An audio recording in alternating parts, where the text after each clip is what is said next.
Y hablamos, esto es lo que yo decía, lo que yo le comentaba recién a Eduardo Battaglia, el tema del desarrollo, de los temas que tienen que ver con el programa, el costo de vida y la falta de ingresos o los ingresos insuficientes son las principales razones de los reclamos de cada día, lo que viene ganando la calle. Tenemos salarios que hace 39 meses que vienen en forma sistemática perdiendo poder adquisitivo, jubilaciones, pensiones, programas y planes sociales que se van deteriorando cuando la economía no responde y además los puestos de trabajo, 120.000 puestos de trabajo registrados que se han perdido y no se han recuperado desde antes de la pandemia y además un consumo que cae, que en los primeros 5 meses de este año cayó en un 8,5, que no es un dato menor porque el consumo interno, el consumo local en la Argentina representa más del 65% del Producto Bruto Interno y además en todo este contexto también se va sensibilizando y se va incrementando la informalidad y el trabajo no registrado. En este contexto se espera el próximo jueves que el INDEC dé los números de la inflación del mes de junio para cerrar el semestre, el primer semestre de este año, que ya se estima un semestre que terminará con una inflación superior a los 24 puntos. Además, seguimos en pandemia, con todo lo que significa seguir en pandemia, 1 año y 4 meses de esta crisis, como yo digo, humanitaria, global, y por otro lado, todo esto marcado por un año electoral. El gobierno nacional está implementando distintas medidas para poner más plata en el bolsillo de la gente, para mejorar el humor social y para incrementar el consumo. Si les parece, vamos a las medidas, se las voy contando. Salario mínimo que lo adelantábamos hace unos programas atrás, justamente con Damián Di Pace. El aumento que se adelanta debía culminar el tramo del 35%, de los distintos tramos del 35% de aumento en el mes de febrero, se adelanta 5 meses al mes de septiembre. Julio, agosto y septiembre son claves.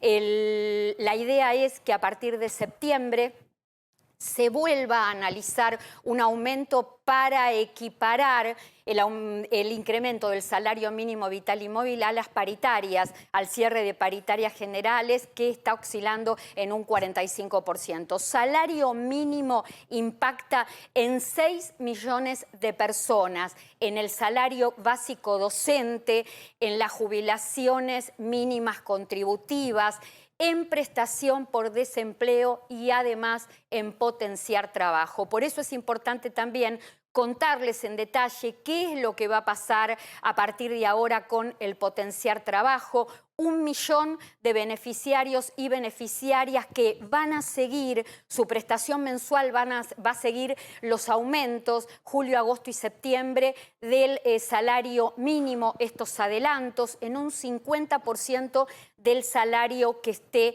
vigente. Y además, el próximo jueves, 15 de julio, cobrarán un bono extraordinario de 6.000 pesos en un cronograma unificado. Además, otra medida importante, monotributista. Yafit informó esta semana que no se les dará de baja por oficio a todos los monotributistas que estén con deuda o que hayan generado deuda en mayo, junio y julio, hasta tanto no se resuelva en el Congreso la ley de alivio fiscal. Estamos hablando de una medida que alcanza a más de 4 millones monotributistas. ¿Hay más medidas? Sí. Ganancias. Atrasado este tema, la devolución del retroactivo, el tema del mínimo no imponible, una medida que benefició a 1 millón en su momento, en el momento de la promulgación, 1.267.000 contribuyentes entre asalariados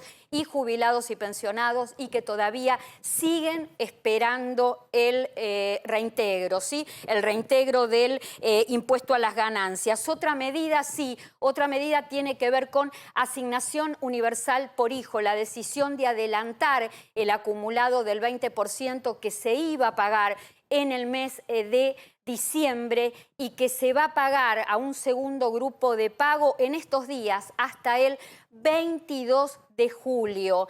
Sin trámite adicional, en forma automática, el depósito estará en las cajas de ahorro de la Seguridad Social, 7.083 pesos con 40 centavos por cada hijo. Otra medida, la reapertura de paritarias, que lo vamos a desarrollar en el programa de hoy, reapertura de paritarias para estatales, nacionales, a partir del 19 de agosto. Control de precios, todo lo que tiene que ver con control de precios y acuerdos a través de Precios Cuidados y Supercerca, dos programas que intentan contener la escalada de inflación y poder hacer todo más accesible al bolsillo de la gente. Semana próxima se anuncia el bono, un bono para jubilados y pensionados. Se está esperando que el INDEC dé a conocer los números de la inflación para ver la compensación que hace falta, en principio, para las escalas mínimas y medias. Ahora, ¿qué va a pasar con las superiores? Seguirán sin bono porque, ¿qué es lo que se dice? Ya tienen la recuperación del tema del mínimo no imponible de ganancias. A ver, ganancias es una cosa y el tema de una recomposición salarial de haberes ante el costo de vida es otra, porque la gente de las escalas más altas pagó y aportó toda la vida en consecuencia. Como yo digo siempre, el salario en actividad y la jubilación tienen que tener un único correlato. Y además, lo que se va a conocer antes de que termine el mes es el programa, el alcance del programa de jubilación para mujeres con hijos. Les dejo este título. Antes de que termine julio, entonces, la idea es anunciar e implementar el programa de acceso a la jubilación para mujeres con hijos. El tema es que esperemos, después de comentarles todas estas medidas que ya han empezado a entrar en vigencia y que seguirán los próximos días nuevas implementaciones, bueno, lo importante, esperemos que esta plata que se va a poner a través de estas medidas en el bolsillo de la gente no tengan un efecto especulador. Porque Argentina es un país especulador cuando se trata de inflación. Que toda esta plata que la gente va a tener un poquito más en el bolsillo no tenga el efecto inverso y termine incrementando aún más el costo de vida. Nosotros, para crecer, necesitamos políticas sostenidas. Hemos cometido un error en distintos momentos de la Argentina. Gobiernos que han llegado con su receta debajo del brazo, con su libro debajo del brazo, y han desestimado lo malo de gobiernos anteriores, pero también han desestimado lo bueno. Y cuando lo bueno está, tiene que permanecer, porque lo bueno mejora y lo bueno nos permite crecer. Mis compañeros de cada sábado, Adrián Trócoli. Gracias, buen día, Damián Despache, buen día. Tengo una pregunta para cada uno. ¿Sabes qué? La pensaba mientras estaba desarrollando la editorial. Damián, Adrián, esta plata que se va a poner en el bolsillo de la gente a través de aumentos, de adelanto de aumentos, de reapertura de paritarias, de bonos, que significa, cuando se vuelca al consumo, significa más recaudación. ¿Cómo puede impactar favorablemente en los aumentos de septiembre y diciembre de ley de movilidad jubilatoria? Para el de septiembre nada, cero, porque en realidad ya está el periodo medido, entonces poner plata en el bolsillo de la gente hoy no impacta nada. Ahora, en diciembre puede tener un impacto muy menor. Clara, recordá que la medición de impuestos se prorratea todo en un ejercicio de 12 meses. Entonces, lo que va a impactar es en el anual, pero no se va a ver en forma inmediata a pesar de lo que quiere el gobierno. Esto es para los jubilados pueden tener algún incremento un poco mayor en el mes de diciembre, pero esto se va a ver recién en los próximos 4 aumentos a partir de diciembre. Dami, buen día. Y también pensaba y digo, todas estas medidas que implican plata para mejorar el consumo también es erogación de dinero, es costo fiscal que compromete el gasto público en un momento donde el ministro de Economía, Martín Guzmán, está con el propósito, es su tarea de renegociar la deuda con el Fondo Monetario Internacional y la premisa que existe en todo este acuerdo y en esta renegociación, el tema del equilibrio fiscal y la recuperación económica. ¿Cómo le encontramos ahí la balanza de la justicia a todo eso? Te lo voy a dar en pronóstico del tiempo como el que dabas recién. En principio es parcialmente nublado. ¿Por qué? Porque vos tenés una situación donde ese déficit fiscal, vos hablás del salario mínimo vital y móvil, bueno, ajustan muchos programas, Clara. Y evidentemente, ¿de dónde va a salir la plata para esos programas, para financiar ese vuelta de poner plata en el bolsillo de la gente? Bueno, va a salir de la emisión monetaria.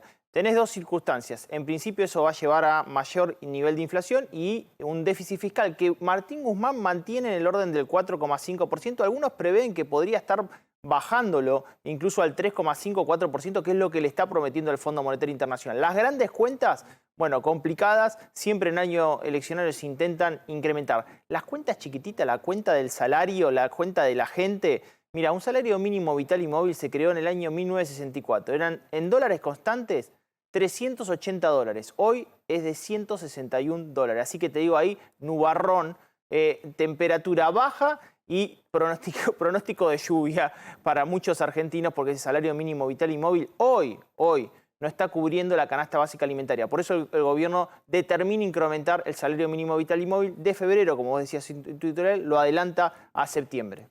Vamos a estar hablando en el programa de hoy de reparación histórica, porque reparación histórica a mí la sensación que me da es que fue un programa nacional de alto impacto que benefició a muchos en mucho y a otros en no tanto o en nada, pero que no llegó a la recta final. Y cuando no se llega a la recta final, no se cumple un buen objetivo en lo que tiene que ver con la seguridad social. Hay fallos con reclamos que tienen que ver con retroactivos que aún no se han pagado, con haberes mensuales mal calculados y muchísimas consultas a partir de esto. Una reparación histórica que quedó en medio camino. Adrián, ¿qué es lo que más te consulta la gente? ¿Lo mismo que me consulta a mí? ¿Problema retroactivo, problema haber mensual? Respecto a la consulta a la gente, la pregunta es si le pagaron bien. La verdad, en el haber mensual hay dos cuestiones. Uno no podía elegir. La reparación histórica salió como salió y te decían vos tenés que cobrar 100 pesos más y fin de la discusión. El problema que tiene hoy la gente, la consulta más repetida es si el retroactivo que se lo pagaron en comodísimas cuotas, todavía se están cobrando, estuvo bien pago. Y Clara, las revisiones que hicimos de los casos es que tienen entre 15 y 25% menos de lo que le tenían que pagar porque no ajustaron de manera adecuada las cuotas mensuales. Esto es, no le aplicaron la movilidad, ni hablar marzo del año pasado. Las cuotas que pagó el Estado desde 2017, más o menos, cuando se empezaron a pagar las reparaciones históricas, sobre montos retroactivos, tienen una quita significativa y esto se reclama en tribunales. De todas maneras, nos teníamos el otro caso del retroactivo completo. Te lo cuento más tarde. En un ratito seguimos hablando de reparación histórica y en un ratito volvemos con Damián Dipache para hablar de la reapertura de paritarias, cuáles son los sectores que están mejor plantados en cuanto al tema de aumentos y todos los sectores que van a tener que renegociar frente al costo de vida. Bueno, yo sigo. Hoy estoy llena de preguntas y todas se me fueron ocurriendo, no las anoté, las tengo acá mientras desarrollábamos la apertura del programa. Reapertura de paritarias, ¿qué sectores están mejor plantados? Bueno, camioneros lidera. Ha cerrado hasta ahora 45,5%, domésticos, empleo doméstico, DAMI, 42%, 43,5% bancarios, vamos bien, sí, porque ellos han tenido también adicionales y encargados de edificios también. Mira, lo tengo por acá, que no quiero olvidarme también, con un número superior al 42%. Sí. ¿Qué es lo que te está pasando? Bueno, los que están quedando retrasados son los estatales. El último dato del INDEC, Clara, muestra que frente a una evolución 3,5% promedio del salario público y privado, los privados estuvieron en 4,7% de aumento en el mes de abril y los estatales 1,7%. Por eso lo que se está pensando en reapertura para estatales. Obviamente los estatales tienen una gran proporción del trabajo en Argentina y ya quedaría afuera y atrás en el tiempo la meta del 29%. Por lo cual, hoy la negociación está en cuánto es lo que van a tener de recomposición paritaria, que las abrirían ¿cuándo? En el mes de agosto, y el piso me parece que va a estar en el orden del 40%, Clara. Le pregunto así brevemente a Adrián, ¿de cuánto debería ser el bono que se anuncie la semana próxima como para que jubilados de haberes mínimos y medios puedan de alguna manera enfrentar el costo de la inflación en el primer semestre del año? Mira, por lo menos tendrían que cubrir la brecha de este periodo, que fue casi 3%. Pero 3% por 6 meses, por la mínima, esto solo es un parche, una curita, y aunque se lo den a la mínima y se lo den a los de 50.000. Hoy me quedé un poco con lo que dijiste en la apertura, en tu columna. No todos los jubilados, un jubilado de 70.000 pesos no pagaba ganancias y no va a tener bono. Entonces, esto de los bonos no cubre demasiado. Y un detalle de lo que estaban hablando recién, estos aumentos que se han dado tienen hasta un 10% no remunerativo. Esto significa que no se va a trasladar a los índices salariales. Esto significa que los jubilados no van a recibir todos los aumentos que están recibiendo los activos, lamentablemente. Y aquellos que están esperando respuestas que tienen que ver con reparación histórica, ya vamos a estar hablando de reparación histórica y además contestando respuestas a otras consultas que nos llegan durante toda la semana a través de del Face de A24 y después, bueno, como decimos siempre, toda la información a través de la A24.com. A modo de primicia, les contamos, porque ellos siempre nos dan primicia, la gente de Mayores Conectados. Se viene un sorteo el 23 de agosto a las 11 de la mañana, ante escribano público, un sorteo en forma totalmente gratuita. Va a haber 3 premios. Primer premio, un purificador que filtra el 99,9% de virus, de bacterias en un momento como este, más que indicado. Segundo premio, una notebook. Tercer premio, una tablet. Todo adaptado, toda la tecnología adaptada a los adultos mayores. Requisitos, no hace falta que seas jubilado o pensionado, solo tener más de 60 años, es decir, 60 años cumplidos. Y cuando te inscribas en Mayores Conectados Argentina, si otra persona lo hace por vos, siempre lo tiene que hacer poniendo tus datos, no de la persona que te inscribe. El sorteo es absolutamente gratuito. 23 de agosto a las 11 de la mañana, bases y condiciones en Mayores Conectados Argentina. Bueno, y nos reencontramos, hacía tiempo que no charlábamos con ella, con Isabel Reynoso, quien es titular de la Confederación Farmacéutica Argentina, para charlar de varios temas, pero quiero empezar con uno que parece, una información de color, pero no es tan así. Los robots en las farmacias, en las distintas farmacias del país, ocupando un lugar muy importante en lo que tiene que ver con ordenamiento, expendio de medicamentos, y esto ya funciona en más de 50 farmacias de la Argentina. Isabel, buen día, un gusto tenerte. Hola, buen día, ¿cómo estás? Contame cómo viene esto, cuál es el objetivo y cómo está resultando, ¿no? A medida que pasa el tiempo. Sí, lo que es el almacenamiento de medicamentos en una farmacia es un proceso bastante trabajoso y, hay que ordenar los medicamentos por laboratorio, por forma farmacéutica, por abecedario, y eso es una tarea que hasta ahora se hacía manual en la mayoría de las farmacias.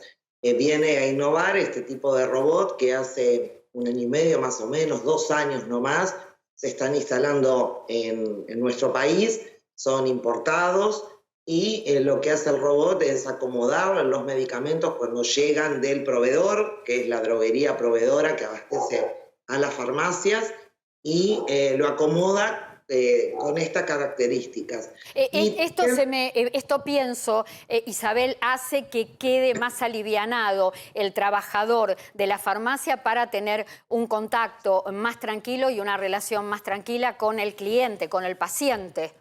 Sí, vos sabés que nuestra atención se centra siempre en el paciente para poder asesorarlo, dar el consejo farmacéutico, y esto, además de acomodar los medicamentos que llegan de la droguería por vencimiento, por laboratorio, por alfabeto, lo que hacen los momentos libres, limpiar los medicamentos. Tiene un paño que va limpiando los medicamentos en los horarios. Es un robot inteligente, entonces, digamos, puede programar en los momentos donde hay menos frecuencia de uso, o sea, en el momento que no hay pacientes en la farmacia, limpia porque tiene un paño los medicamentos. Así que la verdad que este trabajo de lo que es Y una pregunta, Isabel, esto que funciona obviamente a través de una computadora, todo este proceso que vos estás explicando, ¿cuánto tiempo le lleva a un robot esta tarea? Esta tarea es una tarea de segundos, imagino.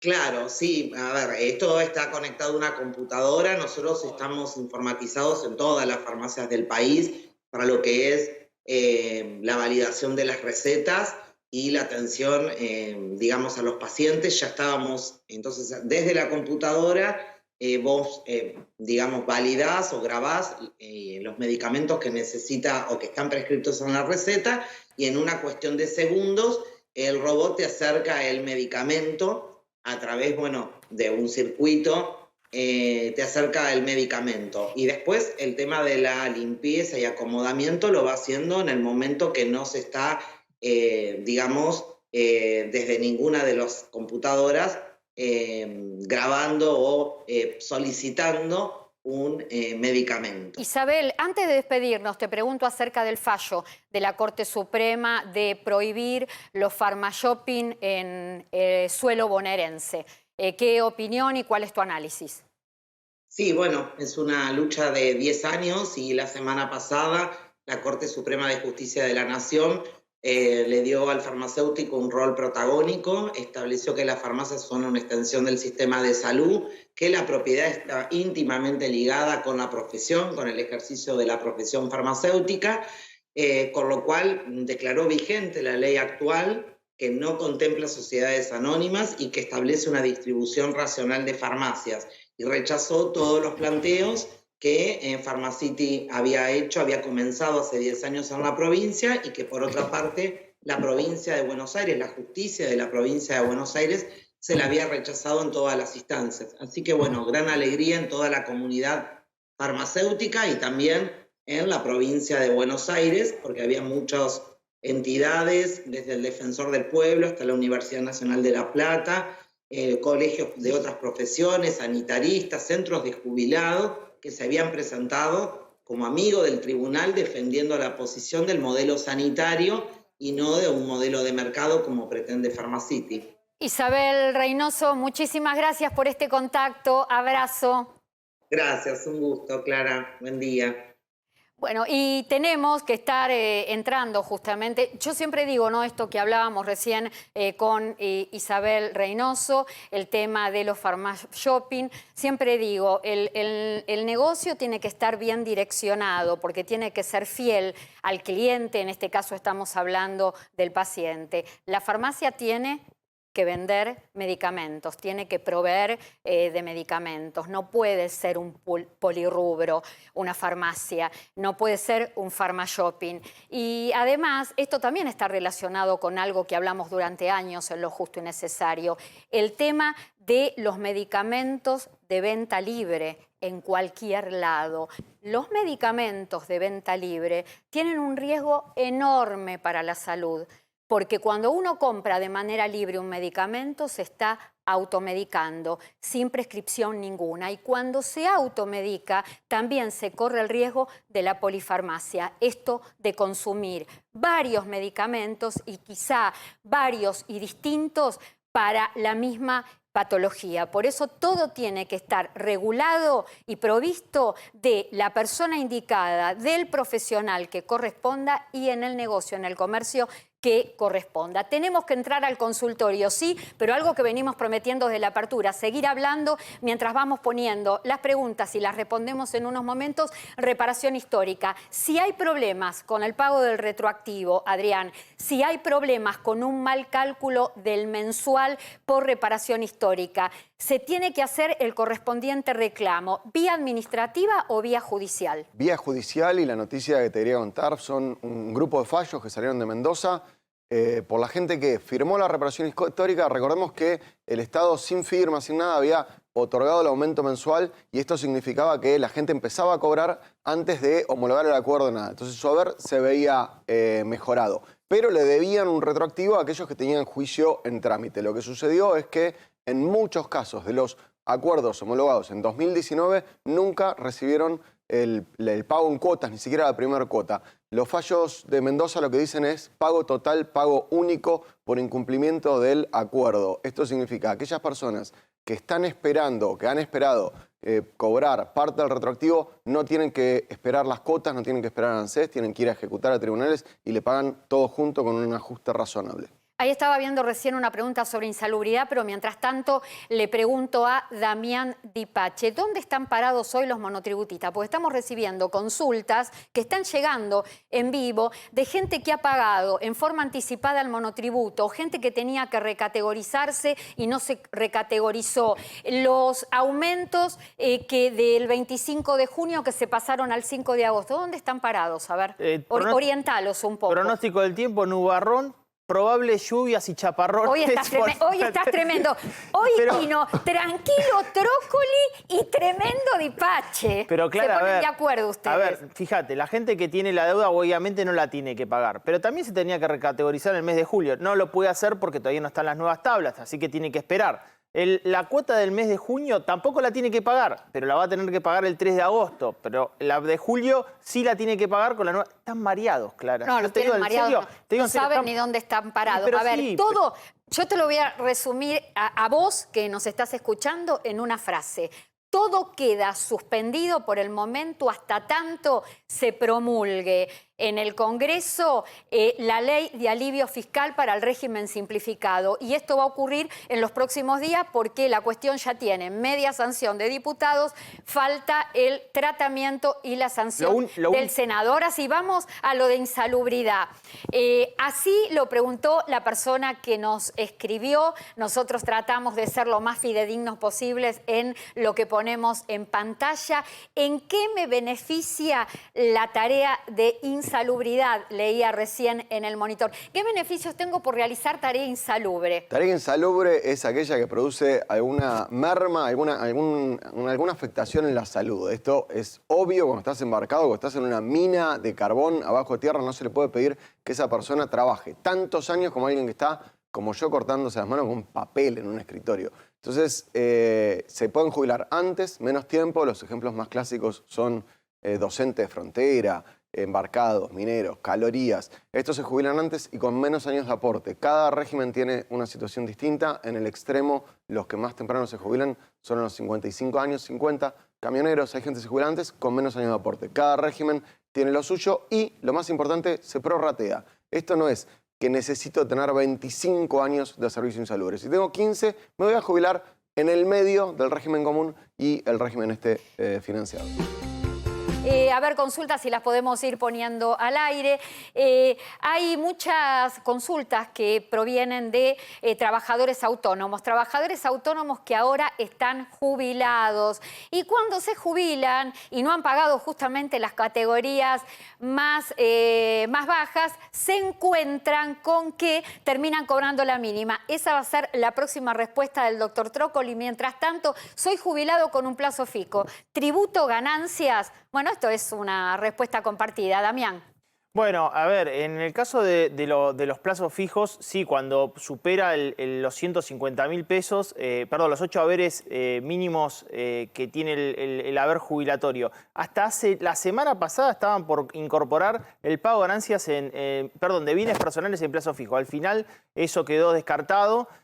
por suerte, ¿no? Porque imagínate que y ahorrar en pesos y encima no incentivarlo sería totalmente equivocado para la actual situación económica de nuestro país, ¿no? Y como nosotros llevamos muchos años todos trabajando juntos y ya nos conocemos, veo a Trócoli mirando fijamente a Damián Di Pace, entonces sé que tiene algo para sumar a esta consulta. Adrián. En realidad iba a gritarle directamente desde acá. Damián, ¿qué pasa con los autónomos? ¿Cuándo vamos a cobrar algo como la gente? ¿Cuándo vamos a tener alguna excepción de ganancias? Pero el comentario es muy sencillo. Es muy difícil que un autónomo puro, es imposible que un autónomo puro pague por sus ingresos como jubilado ganancias. Lo que me pasa a mí es que yo cada tanto reviso y algunas veces voy a pasar por un 5%, la mínima, y en general me quedo en eso. Entonces, las categorías de autónomos de los últimos 20, 25 años son tan bajas, incluso cuando pagamos la categoría más alta, que la jubilación es nimia y por eso no nos tenemos que preocupar por ganancias. Cuando comenzó la pandemia en la Argentina había 500.000 trabajadores dentro del régimen general, 500.000 trabajadores autónomos, 500.000 trabajadores cuentapropistas que vienen en cada gobierno olvidados por las medidas que necesitan desde lo previsional y desde lo impositivo. Actualmente solo quedan 350.000 personas, porque 150.000, como no pueden resistir el régimen y presionados por los impuestos, van y se refugian en la figura del monotributista, que ahora también va a tener modificaciones. Y es muy posible que ese contribuyente, ese cuentapropista que en pandemia se fue al régimen simplificado, deba volver. ¿Cómo puede ser que hace años que esto se sabe? A ver, nosotros no somos unos iluminados que lo venimos diciendo e insistiendo en lo justo y necesario porque se dedica a los temas que tienen que ver con la seguridad social. Es a voces esto, es el reclamo permanente. Hubo cambios en ganancias, olvidaron a los autónomos.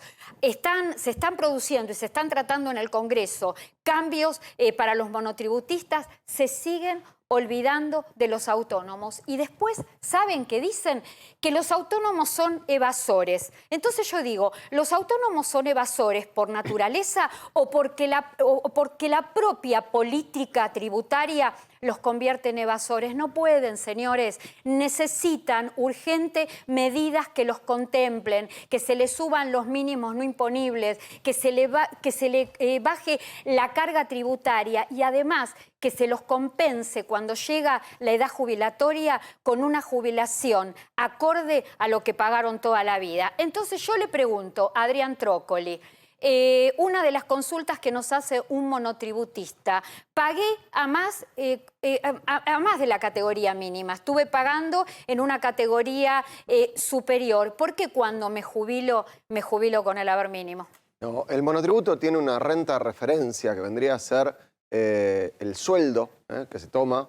El monotributo, hay que aclarar, es autónomo, no es régimen general, pero a efectos de jubilaciones es como si fuera una categoría más de autónomos. Entonces, lo que se paga a Seguridad Social, que se basa en un sueldo muy, muy, muy bajo, ínfimo. Yo ahora no lo tengo presente, pero estábamos hablando de valores menores a 5.000 pesos. Uno aporta por eso a Seguridad Social. Entonces, estamos hablando que no hay manera de escaparse. Estamos hablando de mucho, mucho menos que el salario mínimo vital y móvil. ¿Estamos de acuerdo? Entonces, esto nos deja muy por debajo de la posibilidad de cobrar algo más que la mínima. Ahora, el problema de todo esto es que el monotributo está sobrefinanciado. No sirve para la Seguridad Social, no sirve para el futuro jubilado. Y los monotributistas, perdón que me repita, es imposible que se escapen de un haber mínimo porque pagan muy poco. Y acá tenemos otro problema, los autónomos, que además de todas las cuestiones que reclaman y se quejan con razón, dicen que de alguna manera ellos financian desde el régimen general el régimen simplificado. Bueno, nosotros tratamos de ser tu voz cada día, cada semana y a través de las consultas que vos nos haces y nosotros te respondemos, bueno, de alguna manera podés informarte, reclamar o darnos tu pensamiento y compartirlo. Con el señor Gustavo Descalz, el señor de la sonrisa. Gustavo, buen día, buen mediodía. Buen día, buen mediodía, Clarita, ¿cómo le va? La traje al Chubí. Vamos a mostrar. Para allá está el Brasil, como usted ve. Sí. Esto es Brasil ahí, donde estoy mostrando en este momento. Y si cambio para atrás, venga para acá. Me voy al lado uruguayo porque es del lado que vamos a estar palpitando hoy el gran partido, la gran final. Para acá es todo el Uruguay. Bueno, cortito vamos, amiga Clarita. Uruguay recibió el día jueves 500.000 dosis. Este es el título que quiero ponerle. 500.000 dosis de donación del laboratorio Pfizer, que vienen a reforzar los otros 3 millones de vacunas que ya recibió el Uruguay por parte del convenio que hicieron entre nuestro país y el laboratorio mediante la participación del gobierno de los Estados Unidos. Quiero decirle que el Uruguay hoy, como lo había recalcado el otro día, Clarita, sí, nuestros mayores con el mejor índice de vacunación aquí en el Uruguay, ya lo habíamos dicho, inmunidad de rebaño para todos nuestros abuelos que vienen trabajando muy bien y que vienen portándose muy bien. Así que desde acá, amiga Clarita, diciéndoles a todos los papás del Uruguay que mañana es el día del papá, mañana es mi día aquí en el Uruguay. No estaba por casualidad el señor Gustavo Descalzi, además de hablarnos de la vacunación. Le mandamos desde acá un abrazo virtual, un fuerte abrazo a todos los papás del Uruguay y, por supuesto, con protocolos, a cuidarse, a festejar, pero con cuidado. Chau. Chau, Gustavo. Beso grande, Clarita, que pórtese bien. Chau, chau, chau. Chau. Tenemos que despedirnos, ya no tenemos tiempo. Adrián, Damián, muy cortito, una muy cortita de cada uno y ya nos vamos. Inflación, se van a conocer los datos del día jueves, Clara. 3% va a marcar la inflación. Alimentos sigue estando por encima, 3,3%. Vamos a estar entre los 10 países con más inflación del mundo nuevamente en el mes de junio. Lo va a estar informando el INDEC el próximo jueves. Adrián. Para responder, mostrando que estamos en vivo, nos llegaron un par de preguntas. Si firmaron reparación histórica, ¿puedo hacer juicio por movilidad después de 2016? Sí, porque la reparación histórica corta para atrás, para adelante, seguimos. Gracias.